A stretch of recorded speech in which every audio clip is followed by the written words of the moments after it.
I was watching the Kevin Hart roast the other day on Netflix, and there was a joke in there that really sparked my interest in talking about this and being fun in recovery and being fun with it. One of the comics said they were talking about Pete Davidson. And Pete Davidson, if you don't know, he's pretty open about being sober and his struggles with addiction. He's a comedian. He was on SNL, Saturday Night Live, for a long time. Very successful now, and he went sober and he's open about it, talks about it. And one of the jokes was, "Oh, Pete, you'd be a lot more fun if you were drinking. We need you to get drinking again." You're insinuating, obviously, that he's not fun anymore, sober. And this is a huge thing for a lot of us. A common misconception in addiction recovery is that I need drugs and alcohol to have fun, to be myself, to be loose. I talk about this a lot in the identity episode and getting a sober identity. But here's the thing with this. People on the outside don't realize the lows that we experience. They only see us out in public and when we're presenting our stage character to the world. So when they see us, listen, a lot of people are more fun drunk. Let's be honest. There are people out there that are just fun when they're drunk and they're partying and they're high. I was not one of them. In the beginning, I was, or I thought I was at least. But towards the end, there's a lot of dark, lonely moments. We lose our personality and develop no personality towards the end. When I was using and drinking every day, I became a shell of a human being. I didn't know who the hell I was. I was not fun to be around. You didn't want to hang out with me when I was in my active addiction. And so I want you to think about this. There are times when it feels like you miss the drunk high version of yourself. You miss the party version of yourself, the identity that you cultivated in active addiction. I'm here to tell you that if you're like me, you can develop a new identity, but also your brain will trick you to tell you that it was more fun or that you were more fun or that you need it to be more fun. You need it to be this version of yourself that you think everybody likes. That is not true. It is just another lie that addiction tells us, another story that addiction spins us when things are going hard or things are getting rough in our life or things are just mundane or okay or boring. You can have fun sober. You just need to find out what you like to do and then do those things. So that was a little segue, a little sidetrack into today's episode. Doesn't really have much to do with today's episode, but I was thinking about that. I was prompted to share about that because we make jokes about people. Oh, he needs a drink. You'd be more fun with a drink, but it's often not true. And a lot of us become shells of humans towards the end. So don't ever forget that just because your brain remembers the fun parts doesn't mean that it was always fun. Doesn't mean that recovery can't be fun. And so today I want to talk about pleasure, seeking pleasure versus seeking meaning, seeking purpose, and the importance of stopping that dopamine seeking behavior, that pleasure seeking behavior in recovery, because we did it for so long. I did it for so long in active addiction, but also how to find meaning and why meaning is important. And I think a lot of us spend a lot of time seeking pleasure in recovery through cars, through jobs, through money, through relationships, through gambling. And we just go in this sort of treadmill, which I'm going to talk about, the hedonic treadmill, this pleasure-seeking treadmill over and over again. And we're never really satisfied. We're never satiated. We're never full because it's impossible to be full on outside things, on material things. They lose their shine after a while. Pleasure feels good and means nothing. Meaning feels hard and changes everything. Recovery is the war between those two drives. And most of us, even years in, are still picking the wrong side without knowing it. I chased pleasure for years in active addiction. I chased meaning for 7.5 years when I was sober the first time. And I still picked up. So today I'm going to tell you what I got wrong both times. Because if you don't understand the difference between these two drives, sobriety can't save you from either one. I need to know the difference. I need to know when I'm living in pleasure seeking and when I'm living in meaning seeking.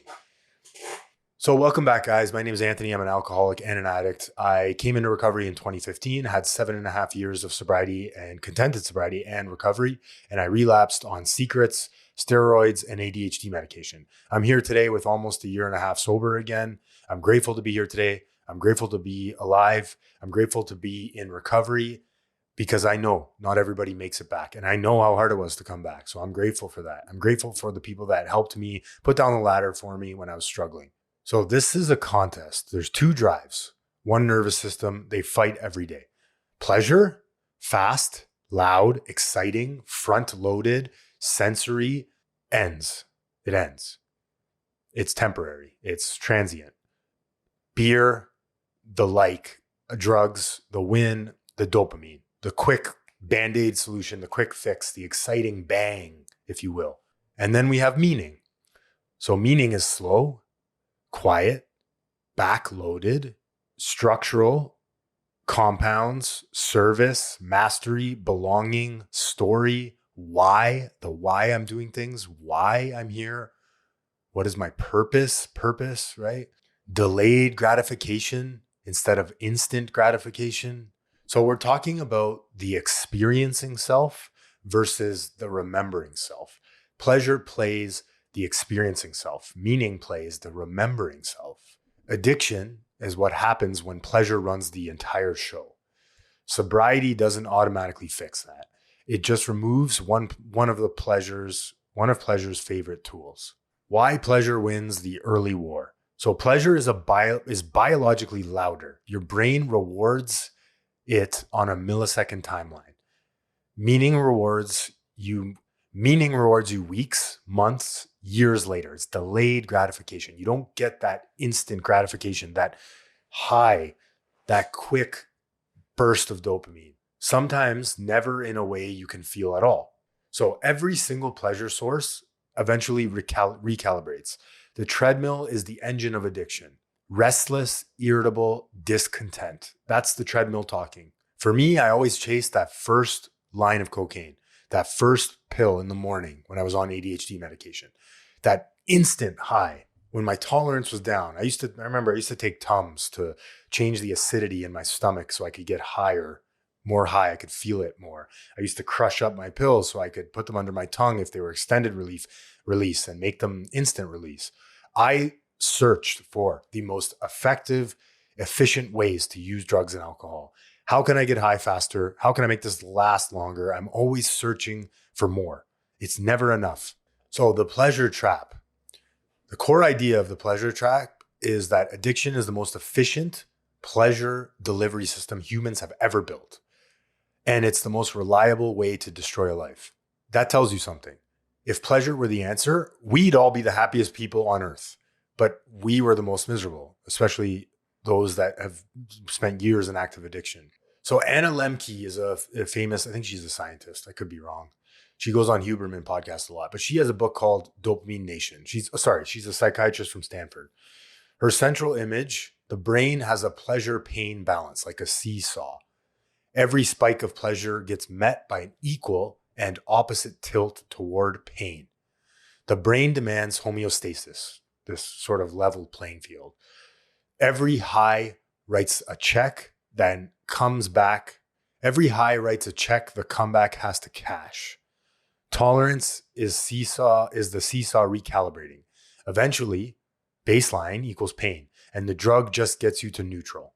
The hedonic adaptation, or the hedonic treadmill, as I mentioned earlier, you adjust to whatever level of pleasure you have. So the new car, the new relationship, the new dose of drug or alcohol, the new amount of drink, the new strength of drink. 3 weeks in, it's baseline. You're right back at baseline and you need to compensate. So Bruce Alexander's Rat Park study, this isn't Frank Sinatra, Rat Park study in the 1970s, isolated rats had the ability to hammer the cocaine lever. They had a button that they could press when they could get cocaine whenever they wanted. Rats in an enriched environment with other rats, so connection, people, community, barely touched the lever. They barely reached for the high when they had other rats around them. This suggests connection and environment matter as much as the substance. That's why you always hear me say community is so important. I need to be around other people because I get meaning in relationships. I get meaning in connection with human beings, connection with a higher power. My higher power speaks through other people.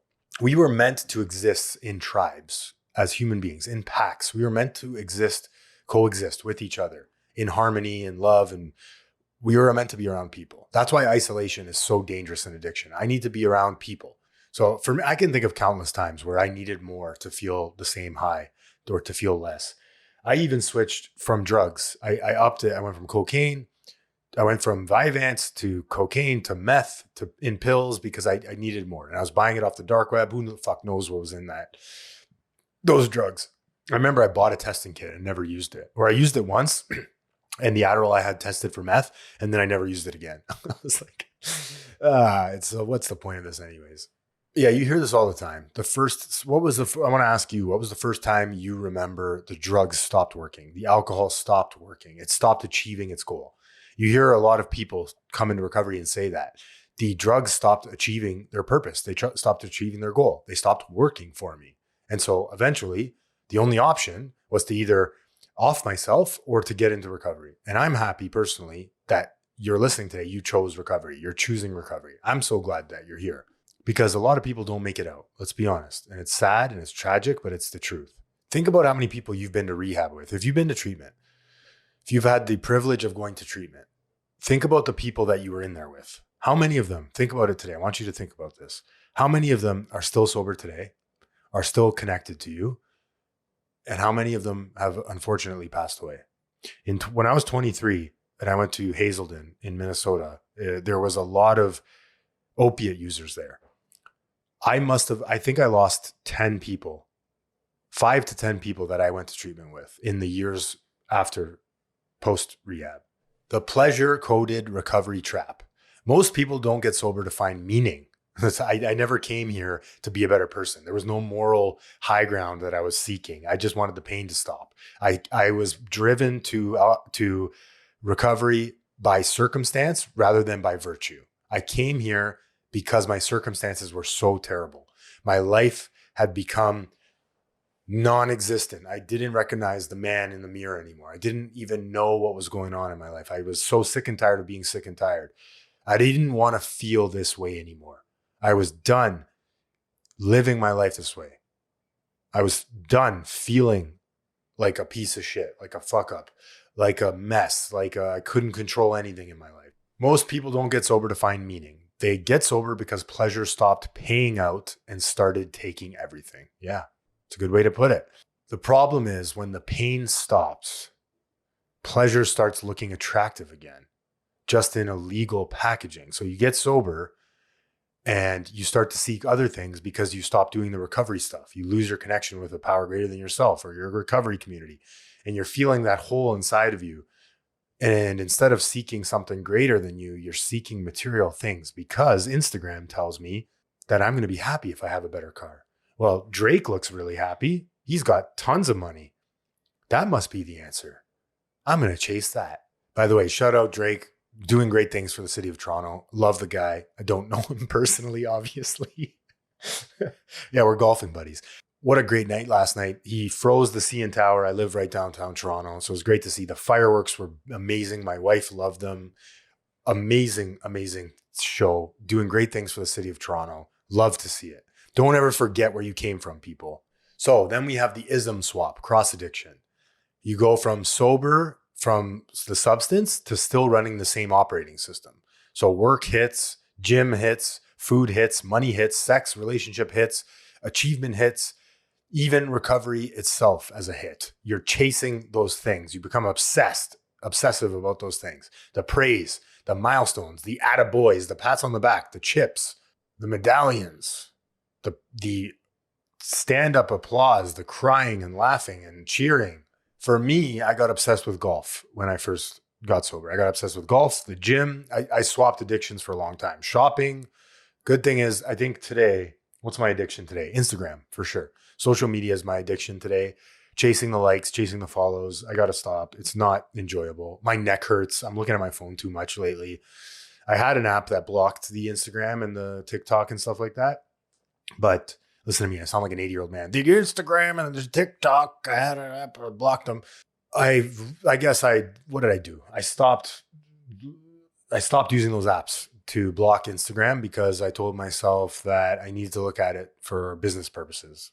Good old addict I am. Why meaning loses the daily fight? Meaning is bad at marketing itself. It's not a sexy thing. It doesn't feel like anything in the moment. Sitting with a newcomer at 11 p.m. is not a dopamine hit. It compounds, but it doesn't announce itself. These are the slow, I'm investing in my recovery today in small increments. And it doesn't look sexy when I save $5 every week or every day. But over time, it compounds and you see the purpose of it. You just don't see it now. So the shift for me is to be able to see the work I'm putting in today, the podcast work, the sobriety work, all the work that I'm putting in today, it's not going to pay off in a couple of hours. It's not going to pay off tomorrow. I have to be patient. It's going to pay off eventually. And then to have the faith that it will pay off if I just keep showing up and just keep putting in the work, that's hard. That's hard, man. It's hard to have that faith, to take that leap of faith. I don't know what I'm doing right now. I'm going to do it and I'm going to trust that the results are going to be whatever they're going to be. And I'm okay. I'm going to be taken care of. I'm okay at the end of the day. If I just take this leap of faith today, if I just put in the work one step at a time today, things are going to work out. It's hard to do that, but it's very powerful and very effective. You just don't know it yet. Pleasure is front-loaded reward, back-loaded cost. Meaning is front-loaded cost, back-loaded reward. Your nervous system was trained for however many years to optimize the first one. It does not naturally pick the second one. Delayed gratification is the goal here.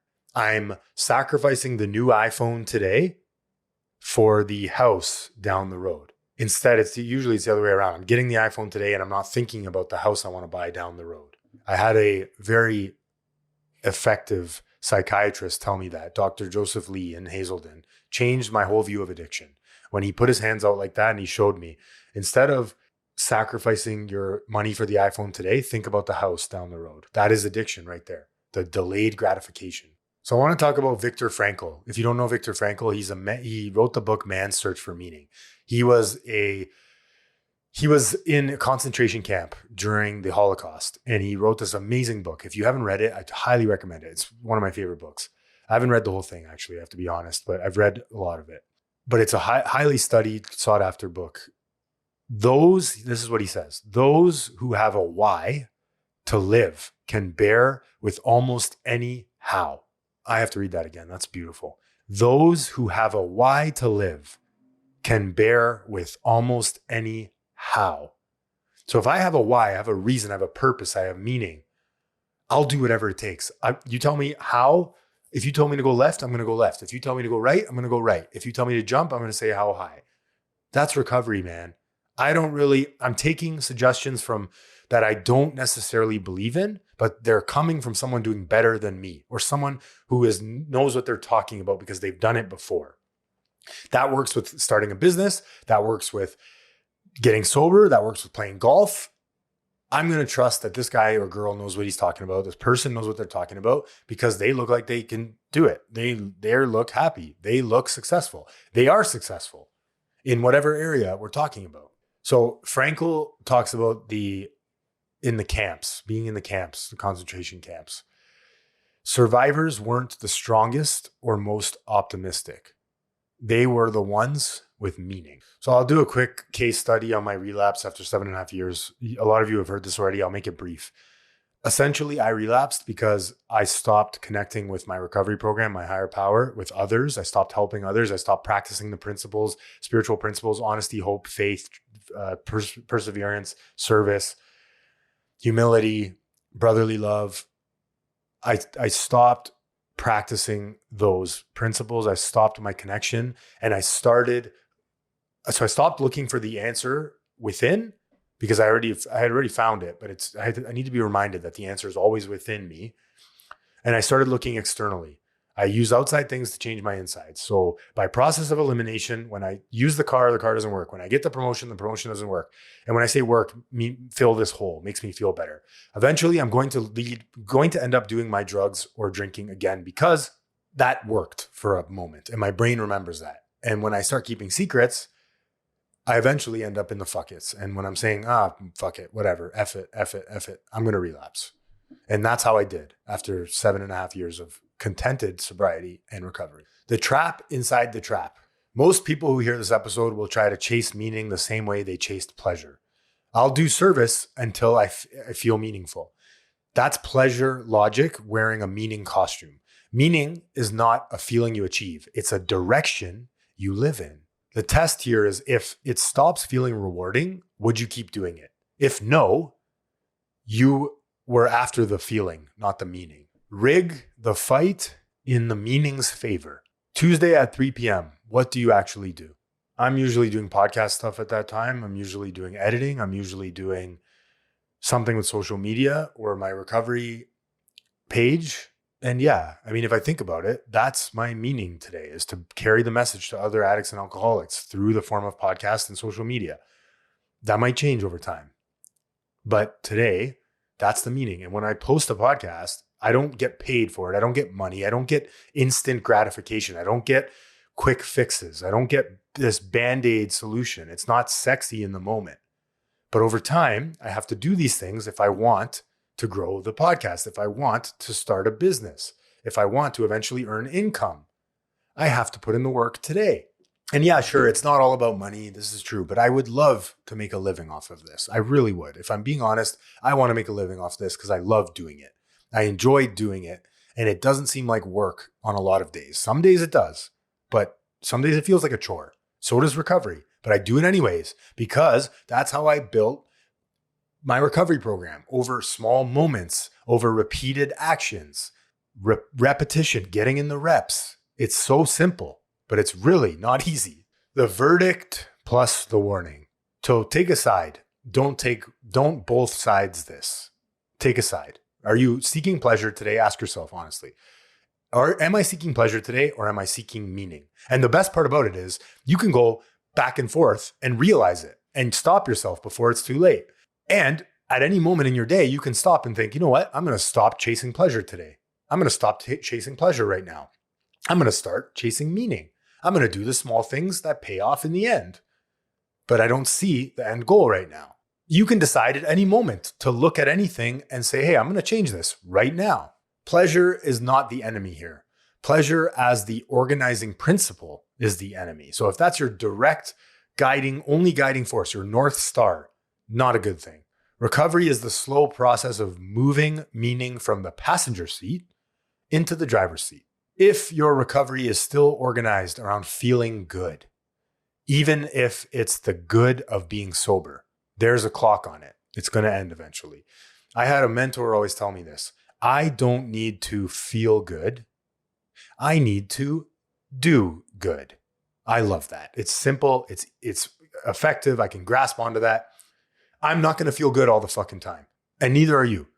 But I can do good in the small moments that point toward the end goal of meaning. I just don't see it yet. And I never will because I have finite power. Trust the universe that it's going to work out. Trust God that it's going to work out. Whatever you believe in. Trust the sun. Pray to the sun that it's going to work out. Pray to the sky, the clouds, the birds. I don't care. As long as it's not a human being. Pray to something that has infinite power, not my finite power. It's all going to work out if I just do the next right thing over the small moments in my day. I'll get proof of that eventually. You just don't see it now, like I said.